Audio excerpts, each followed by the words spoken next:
All right, so if you have some camera batteries that you're gonna wanna keep charged up, this is a really cool case from Powerextra. This is for the NP-FZ100s, and this is great because it actually comes with 2 batteries as well. And so they pop in, and as soon as you put them in, you have a screen that's gonna light up and it's gonna tell you the status of the battery. It also has fast charging, so when you plug it in, it's gonna charge those batteries up. For me, when I'm filming with my bigger cameras and I don't know the status of those batteries, it's kind of tough to know when you're gonna put them in, like are they depleted? But this is great because you can press one time and see the status and see what they are at. So shut them down to lock and then flip the switch to let them out. But as soon as they go in and they're locked, watch, you can see on the screen, these ones are at 100% now. So if I'm wondering, hey, are these batteries good?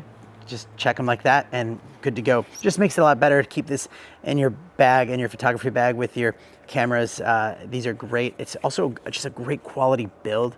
It looks really nice and that screen looks really nice and bright, so it's easy to see. They also have little like rubber feet at the bottom too, so it can sit up on your shelf, and just a great tool to have for any photographers or videographers that use these batteries. I use this all the time. It is so good. I highly recommend it, and thanks for watching.